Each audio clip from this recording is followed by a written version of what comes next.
One. નમસ્કાર મિત્રો, હું નરેન્દ્ર પરમાર એડવોકેટ. મિત્રો, આજનો વિડીયો ખૂબ જ ગંભીરતાથી હું બનાવું છું, કારણ કે આજનો વિડીયો બનાવવાનો મુખ્ય ઉદ્દેશ આટલી અરજીઓ કરવા છતાં આજે આ જ લડાઈની અંદર જે એફઆઈઆરમાં સ્પષ્ટ થયું કે રામદેવપીર ટેકરા કૌભાંડમાં રસિક ક્રાંતિકારીનું મર્ડર થયું તેવું એફઆઈઆરમાં જણાવેલું છે. તો મિત્રો, શું સમયની રાહ જુઓ છો? મિત્રો, આજનો વિડીયો બનાવવાનો મુખ્ય ઉદ્દેશ એ છે કે આ અગાઉ હું અમદાવાદ મ્યુનિસિપલ કોર્પોરેશનમાં ગાંધીનગર તેમજ લાગતી વળગતી જગ્યાએ અરજીઓ કરેલી હતી, છતાં પણ અમદાવાદ મ્યુનિસિપલ કોર્પોરેશનનું સ્લમ નેટવર્કિંગ વિભાગ સંપૂર્ણપણે મૌન છે. કૌભાંડીઓને કઈ રીતે બચાવી શકાય તે દિશામાં જ તે કામ કરી રહી છે, અને આ કૌભાંડ ઉજાગર કરવામાં નરેશ વકીલથી એકથી કંઈ નહીં થાય. આજે સમગ્ર રામાપીરનો ટેકરો હું પહેલાં કહેલું હતું કે કોઈ એક સેક્ટરની અંદર ખોટું થશે, આપણે બેસી રહીશું તો બીજામાં થશે.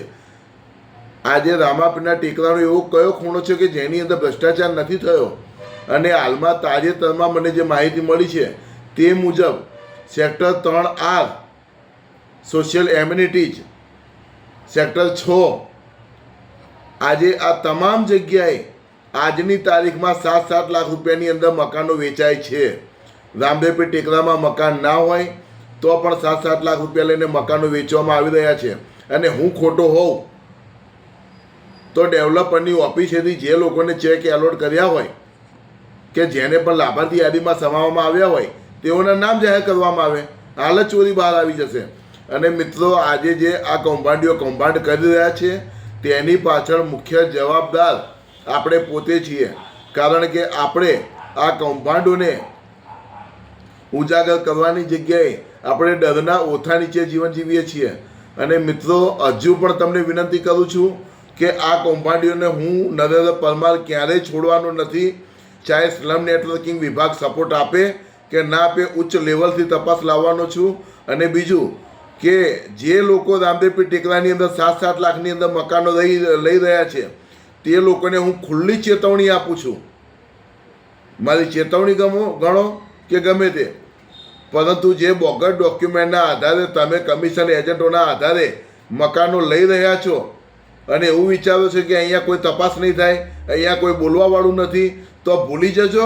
આ એક કૌભાંડને હું ટૂંક સમયની અંદર ઉજાગર કરવાનો છું.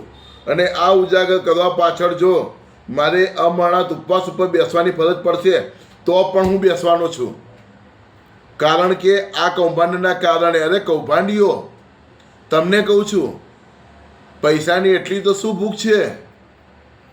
રામાપીરના ટેકરા પર ઘણા ગરીબ પરિવાર એવા છે કે જેને મકાન નથી મળ્યા, તેમને અપાવો ને. શા માટે તમે તમારા સ્વાર્થમાં દોડો છો? માત્ર પૈસો જ બધું છે? ક્યાં સુધી અધિકારીઓ ક્યાં સુધી તમને બચાવશે?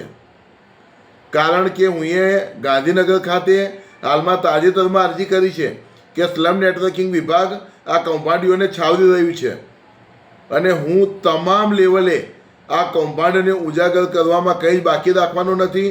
અને જે પણ લોકો આ મકાનો લઈ રહ્યા છે તે લોકો ચેતી જજો, કારણ કે તમારું કૌભાંડ બહાર લાવવાનો છું.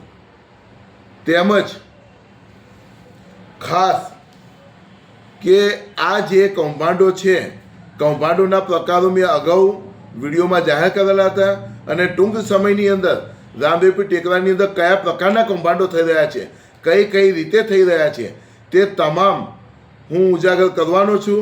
અને ટૂંક સમયની અંદર સરકારી પરમિશન લઈ ધરણા ઉપર બેસવાનો છું. જય ભીમ, નમો બુદ્ધાય.